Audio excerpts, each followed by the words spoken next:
Margaret had always cherished her independence. At 82, her life had been full of experiences, raising children, traveling with her late husband, and building friendships that had lasted decades. Now, sitting alone in her cozy living room, she often found herself staring out the window at the quiet street below, reflecting on the life she had led. Her house was immaculate, filled with memories of a vibrant past, yet the silence was sometimes deafening. She had never imagined that one day, her greatest challenge wouldn't be a health issue or financial concern but the subtle, creeping reality of living entirely alone. The first truth Margaret discovered was how isolation could sneak up quietly. In her younger years, social gatherings, church visits, and neighborhood chats had kept her connected. But as friends moved away, passed on, or became less mobile, her world gradually contracted. Phone calls with distant children became less frequent, often postponed or interrupted by busy lives. She realized that being physically alone was one thing, but emotional isolation, feeling invisible or forgotten, was far more insidious. Some days, she would sit for hours without speaking to anyone, the ticking of the clock the only sound breaking the quiet. One morning, Margaret awoke with a dull pain in her leg. She thought it was just fatigue, a small inconvenience, but by noon, it had worsened. Living alone meant facing health scares with a mix of anxiety and self-reliance. She hesitated before calling her doctor, worrying she might overreact, but soon realized that delay could have serious consequences. She remembered the story of a neighbor, Mr. Thompson, who had suffered a fall and wasn't discovered for hours. The fear of emergencies became tangible, the realization that after 80, help isn't always immediate, and being alone amplifies every small risk. Even more unsettling was the subtle erosion of cognitive abilities. Margaret sometimes misplaced her glasses or forgot appointments she had scheduled weeks in advance. When living with a partner or family, such lapses were noticed and gently corrected.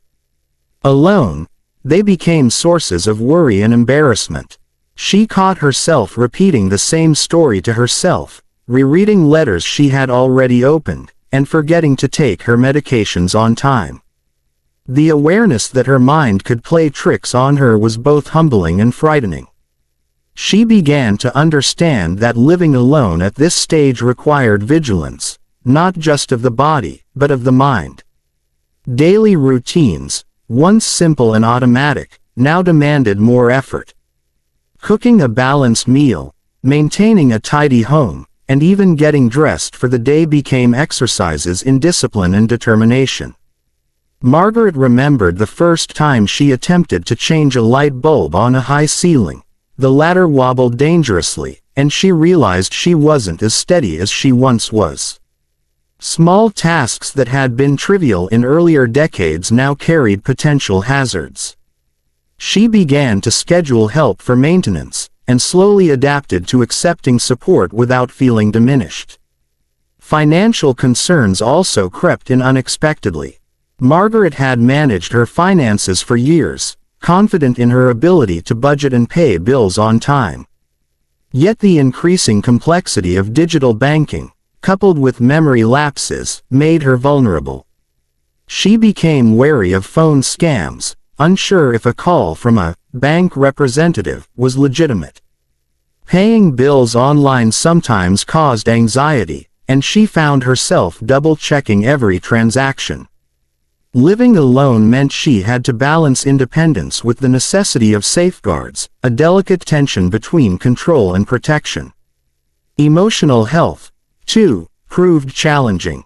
Margaret had always been an upbeat person, but the absence of daily companionship occasionally led to waves of sadness. She missed the casual conversations over tea with friends, the laughter of family dinners, and the comforting presence of someone who knew her daily struggles intimately. Depression and anxiety, she realized, were invisible companions for many seniors living alone. She started joining local senior groups, attending book clubs, and reconnecting with friends on the phone. These efforts, though small, became lifelines in her otherwise solitary world. The desire for independence was strong, yet Margaret recognized the constant need for balance. She installed grab bars in the bathroom, purchased a medical alert device, and kept a list of trusted neighbors who could check in if needed. These changes were humbling, yet empowering. They allowed her to retain autonomy while ensuring safety. She learned that independence after 80 isn't about doing everything alone. It's about making wise choices to protect oneself while maintaining dignity. Nutrition became another subtle struggle. Cooking for one often felt laborious, and meals were sometimes skipped or simplified to the point of being nutritionally inadequate. Margaret noticed her energy fluctuating, her immune system weakening, and realized that meal planning and proper diet were not optional. They were essential for continued health and vitality. She started preparing meals in advance, freezing portions, and occasionally ordering from community meal programs. Each small adjustment helped her maintain strength and independence, even in solitude. Lastly, the importance of planning for the future weighed heavily on her. Margaret had always considered herself organized, but living alone magnified the consequences of unpreparedness. Wills, medical directives, and trusted contacts were no longer theoretical, they were urgent necessities. She sat down one afternoon and carefully documented her wishes, ensuring that her family would know how to act swiftly if anything happened. This process brought peace of mind, transforming anxiety into empowerment. As the days passed, Margaret learned to navigate the complexities of living alone with grace. She embraced routines, accepted help, and cultivated connections that enriched her life. Yet she also understood the truths that others might overlook, the subtle risks, the emotional challenges, and the constant need for vigilance. Living alone after 80 was not merely a test of independence, it was a journey of resilience, adaptation, and mindful preparation. In her quiet moments, Margaret reflected on these lessons, aware that awareness and proactive measures could transform the solitude of old age into a life that was both safe and fulfilling. As the weeks passed, Margaret became acutely aware that living alone after 80 wasn't just about managing day-to-day tasks. It was about facing life's subtle challenges head-on, often before they became emergencies. One crisp autumn morning, she realized how fragile her sense of security truly was. While watering her small garden, she felt a sudden sharp pain in her chest. Panic gripped her. She was alone, and the thought of calling for help while battling fear was overwhelming. She remembered the emergency alert system she had hesitated to install, the one her daughter had urged her to buy months ago. With trembling hands, she pressed the button, and within minutes, paramedics arrived. The incident left her shaken but profoundly grateful. It was a stark reminder that independence after 80 required preparation, not just willpower. Margaret's experience highlighted a truth many seniors overlook: emergencies often come without warning. Falls, strokes, and sudden illnesses are no longer distant possibilities, they are real threats that demand planning. She began to catalog potential risks in her home, from slippery bathroom tiles to loose rugs, and systematically addressed each one. She installed non-slip mats, rearranged furniture to create clear pathways, and even invested in motion sensor lights for nighttime safety. Each modification was a small victory, a way to balance the freedom she cherished with the necessity of security. Her cognitive awareness also became a daily focus. Forgetfulness, once a minor annoyance, now carried real consequences. Margaret found herself checking her calendar repeatedly, setting multiple reminders for medications, and writing detailed instructions for daily routines. She discovered that accepting her cognitive limitations wasn't a weakness but a pragmatic step toward maintaining autonomy. Writing things down, creating checklists, and keeping a consistent schedule became rituals that provided both structure and reassurance. The emotional dimension of living alone also revealed itself in unexpected ways. Some days were filled with laughter, calls from grandchildren, a favorite radio show, or a chat with a neighbor. Other days were silent, heavy with the weight of solitude. Margaret learned to recognize the subtle signs of emotional fatigue, restlessness, irritability, or a sense of emptiness. She discovered that small, intentional acts, reading a favorite book, tending her plants, or journaling her thoughts, could lift her spirits.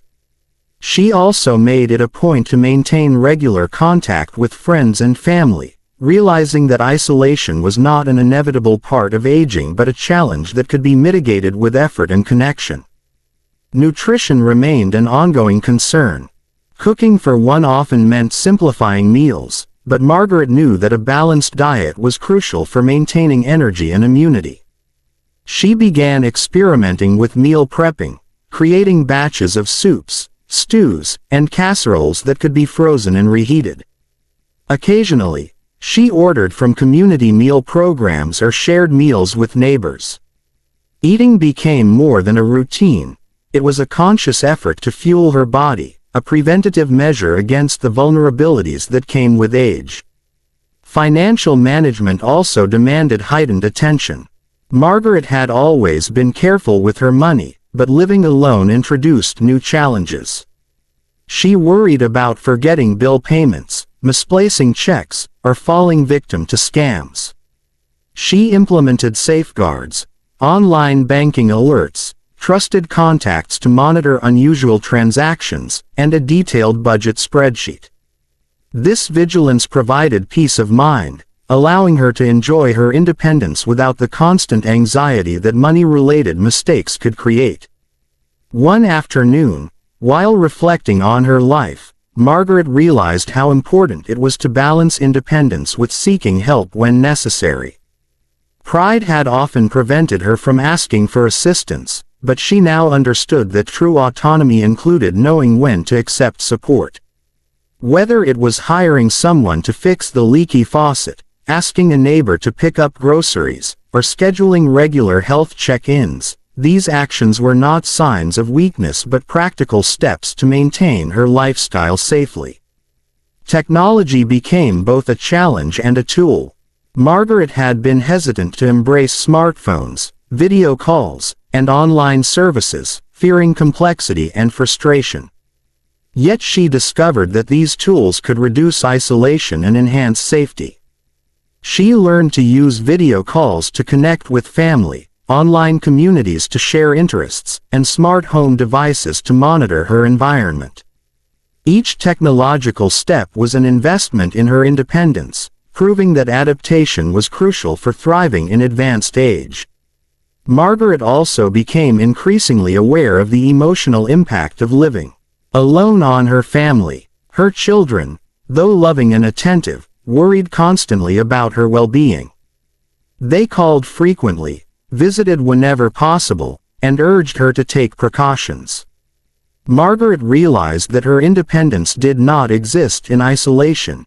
It affected the emotional and practical lives of those who loved her.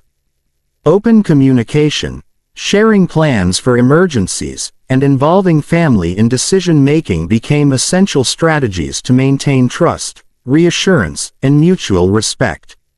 Even the simple pleasures of life required intention. Watching the sunset, listening to birds in the garden, or savoring a favorite tea became small anchors of joy. Margaret noticed that focusing on these moments brought a sense of presence and gratitude that countered loneliness. She began to journal these experiences, creating a record of daily life that was both reflective and grounding. In doing so, she found a renewed appreciation for her own resilience and the beauty of her surroundings, even in solitude. Finally, Margaret faced the truth that planning for the future was not optional. Legal documents, medical directives, and emergency contacts were no longer abstract concepts, they were urgent necessities. She met with her attorney to update her will, ensured that her medical instructions were clear, and shared her plans with trusted family members. This preparation provided a sense of control, transforming potential anxiety into proactive assurance. By the end of the chapter, Margaret had developed a deeper understanding of what it truly meant to live alone after 80. It was a delicate balance between independence and safety, freedom and precaution, solitude and connection. She had learned that life at this stage required mindfulness, intentional action, and a willingness to embrace support where necessary. Every choice, from diet and exercise to social engagement and home safety, carried weight and consequence. Living alone was no longer just about being self-sufficient, it was about thriving thoughtfully, with awareness and preparation. Margaret's story was not unique. Across neighborhoods, towns, and cities, countless seniors navigated similar challenges. Their lives were rich with history, wisdom, and resilience, yet fraught with hidden risks that only careful planning and awareness could mitigate. For families, recognizing these truths was equally important. Supporting independence while ensuring safety, maintaining communication, and helping with practical needs were not acts of intrusion but gestures of care, respect, and love. As Margaret closed her journal that evening, she felt a quiet satisfaction. The lessons of living alone after 80 were not just warnings, they were tools for empowerment. With careful planning, mindfulness, and connection, solitude could be transformed from a source of anxiety into an opportunity for intentional living, personal growth, and enduring independence.